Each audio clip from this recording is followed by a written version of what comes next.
Hello my friends, how are you? I hope everybody is fine. My name is Daniel Villarino. Welcome to my YouTube channel. This video is in response to the challenge for the month of July in the group Amigos por el Torno de Madera. And although it is the July challenge, this video probably is going to be posted on the first days of August because the challenge is anonymous until the winner is decided. So I cannot publish the video until that moment. I know pretty well this challenge because I proposed it to the group. The idea is to make a set of candle holders, and they have to have a particular characteristic. When you look at candle holders, they normally are in pairs and they are identical one to the other. In this particular case, the challenge proposes to have a set between 3 and 5 candle holders, with the characteristic that the 3 of them had to be different, but on the other hand, they had to look like they belong to a set. So the idea or the example for this will be like a set of silverware in which the spoon, the fork and the knife all are different elements, but the handles are similar and they look like they belong together. So I began to do some sketches and I work on paper. Some of them are here and some of them are here. And as you can see, I like the shapes, but the bottom looks more like this is a tall vase or a flower vase than a candle holder. So from there I went and I made some more sketches, and I have these ones here, and you can see that now they look a little more like candle holders. And then I did this one. With a couple of ideas, I went to PowerPoint and I tried to put them in the program, and I designed this one in which the 3 candle holders are different heights. But they have these beads and valleys that repeat on each of them, so they look like they belong into a set. And then from there I went to another one, which is this one, and which is the one I think finally I'm going to make. I like this one because, again, the 3 candle holders are different heights, they are different. They have different number of beads. This one has 1, 2 and 3, and they begin to decrease as you go higher on the candle holder. So this is the model I will try to do. For these candle holders I have a couple of pieces of hackberry. This is spalted hackberry, and you can see they have like a foot in length and a square section of 3 inches by 3 inches, and I already marked there the centers on one side and the other, so that it will facilitate to put it between centers. I want to make these candle holders so that they will hold 2 different types of candles. The first one are the long tapers like this one, and I got these ones in IKEA. They are cylindrical in shape, and the diameter is 7/8 of an inch. And then I would like also them to hold these sort of pillar candles. These particular ones have a diameter close to 2 inches and 1/8. And one of the things that I like about that particular diameter is that the jaws of my mandrel, the jaws of my chuck, when little expanded, are the same size. So that may help me after I have rounded up the candle holders to make a mortise and secure them on the chuck there. So that's today's project. I hope you enjoy it. Let's get to work. I place the spalted hackberry blank between centers. I will throw it up with a skew chisel.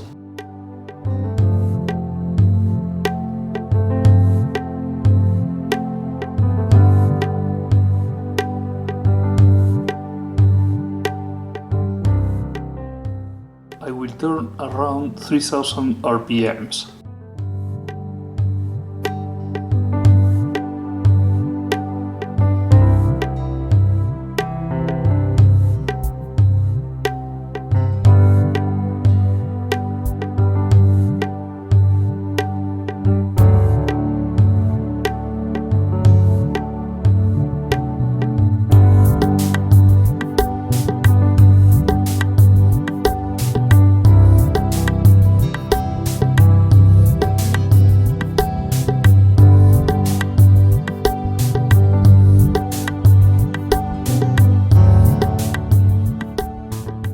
Every so often it is convenient to bring the tool rest closer to the blank.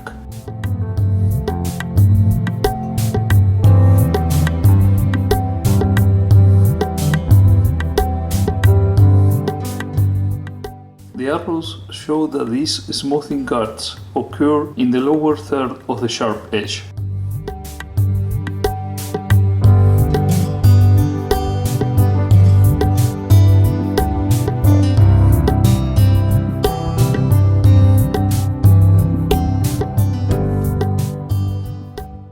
With a skew chisel I shape a dovetail tenon that will be useful to grab from there the blank with the chuck.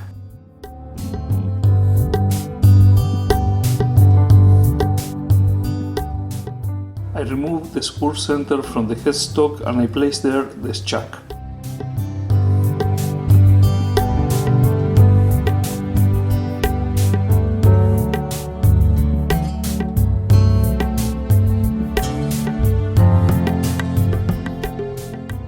With the parting tool I make a cut that it will be the top of the candle holder and I dish it in a little bit.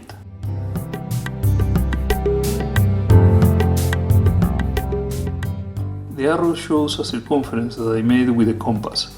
The diameter is that of a pillar candle.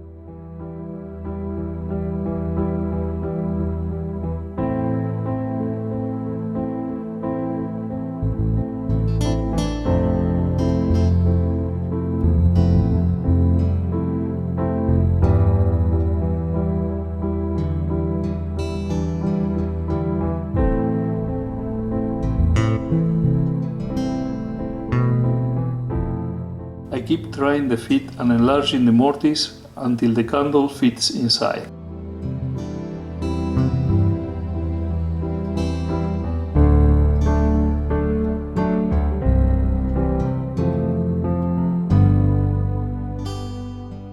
The long candles have a diameter larger than 3/4 of an inch and smaller to 7/8. So I use a 3/4 of an inch Forstner bit and then I will enlarge the diameter using a scraper.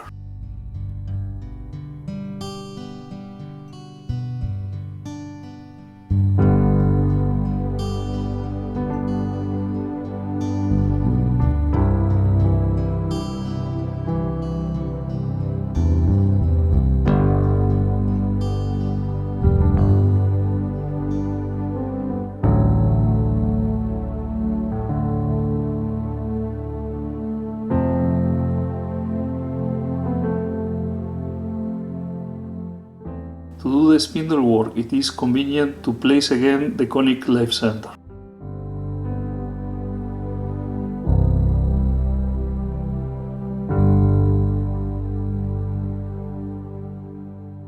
I'm going to make a mark at 3/4 of an inch from the candle holder top and from there every 1 inch.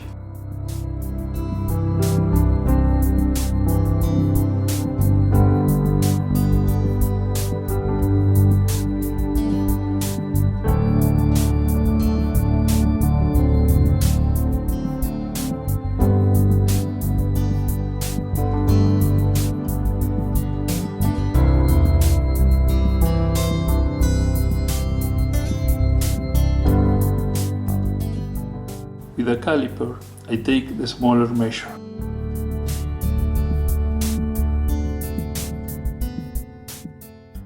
I'm going to make the first cove. I begin with a parting tool and then I use a small round carbide cutter.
Sometimes you can see better your progress on the opposite side of where the gauge is working.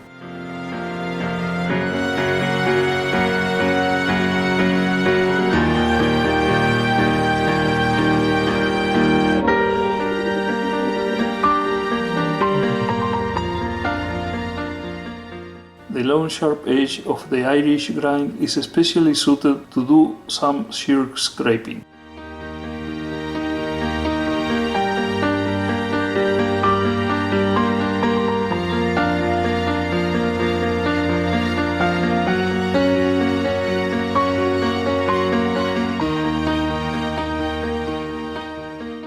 Here I already removed a lot of material. I made another cove and I am working in the smallest bit of the tall candleholder.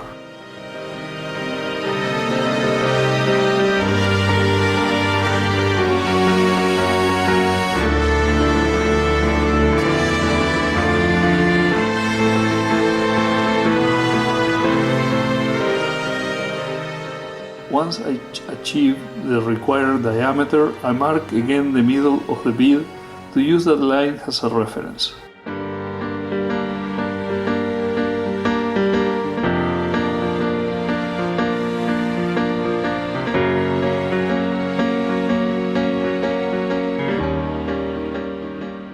With the spindle gouge, I keep working in shaping the bead until the curves between the bead and the coves merge nicely.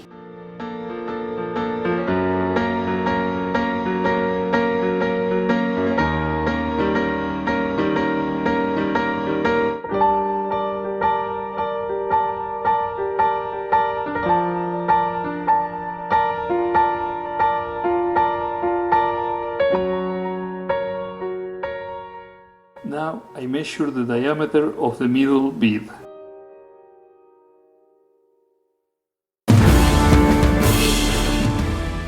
Combining the parting tool and the caliper, I keep reducing the diameter until I reach the desired measure.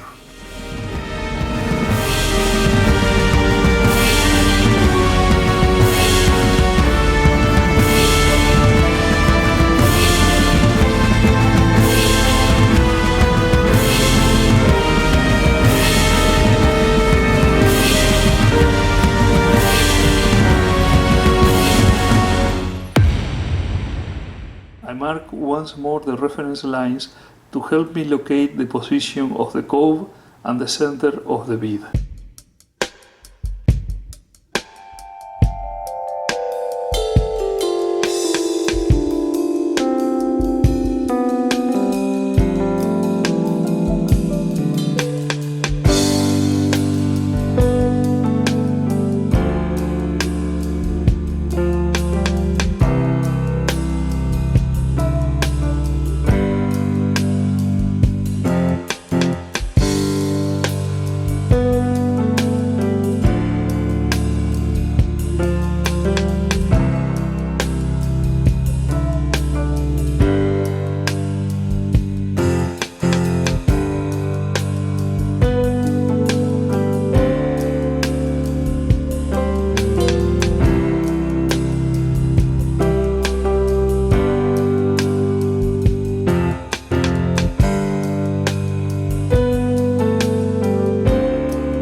As always, I use the spindle gouge to refine the shape.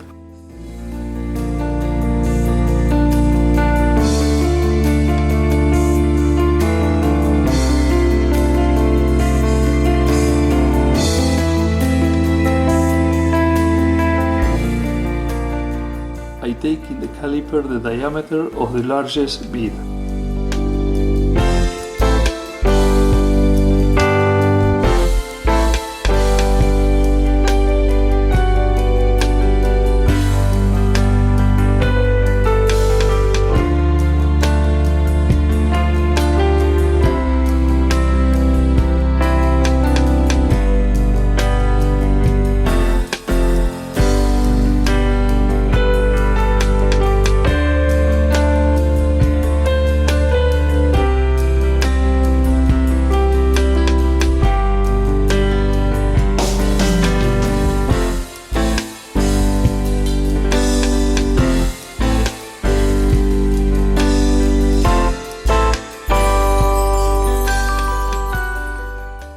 the last cove, the one closest to the base.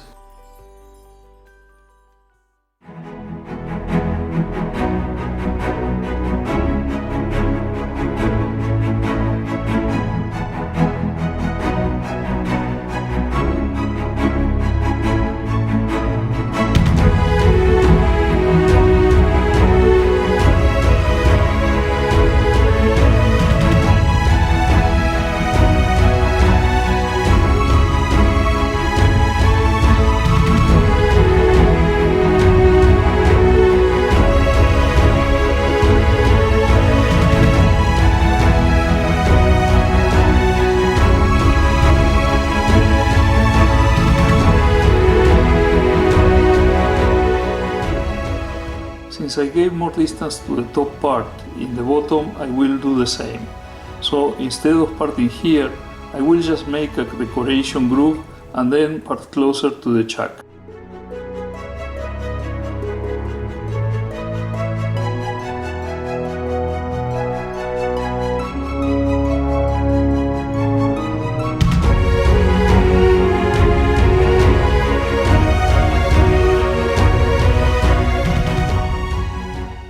Finish will be the same as always. Sand through the grids up to 600. Apply abrasive paste and then the last step is to apply friction polish.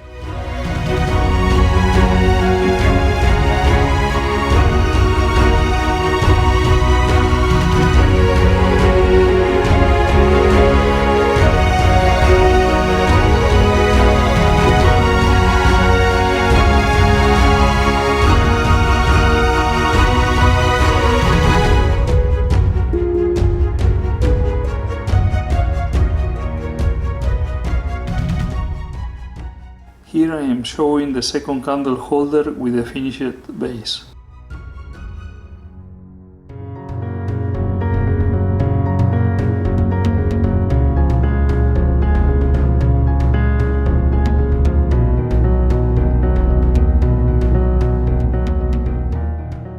And since I did not show the process for making the base for the two previous candle holders, I am going to show it for the third. If you remember, in the top part I made a mortise for the pillar candles. That mortise has the dovetail rim that will allow me to hold it by the mouth using the smaller jaws in expansion mode.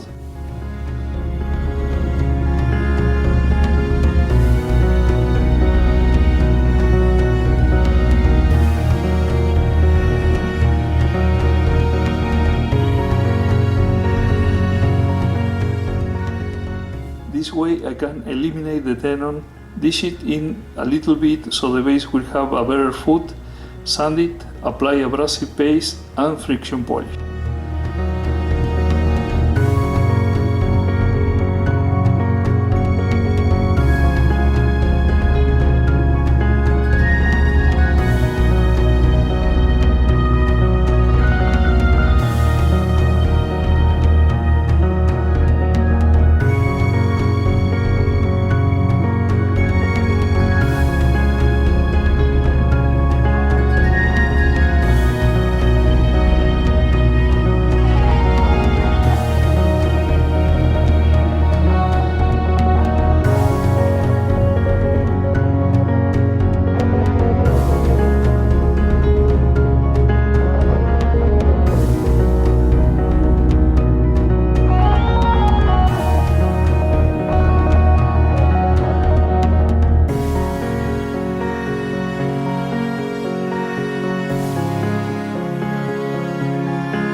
my friends, I finished making the 3 candle holders.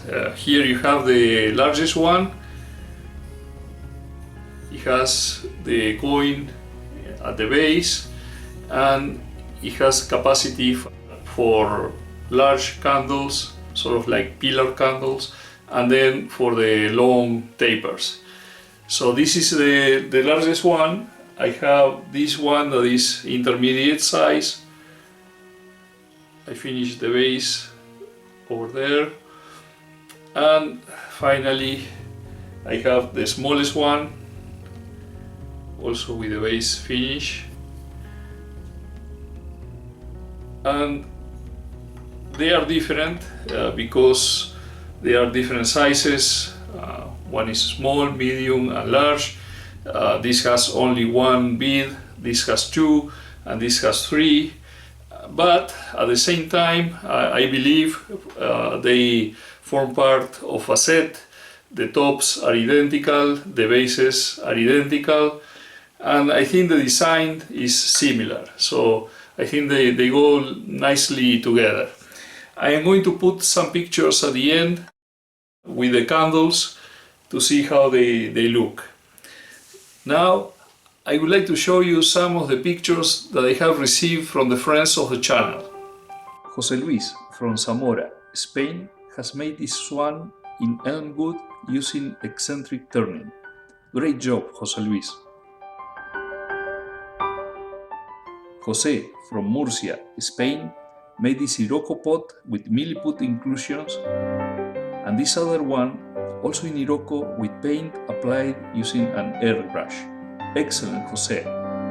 And David from Jutland, Denmark, made this elm vessel almost a foot tall. Very nice, David. And here, let me show you some pictures of the candle holders.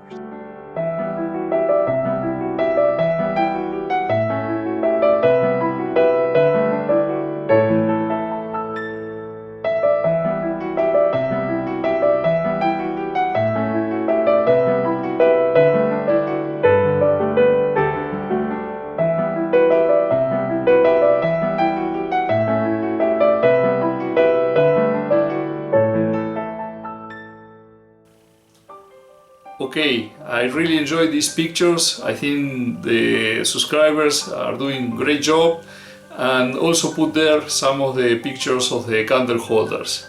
I hope you enjoyed this video. If that's the case, please mark the like button down below, make comments, and if you haven't subscribed yet to my channel, please do so.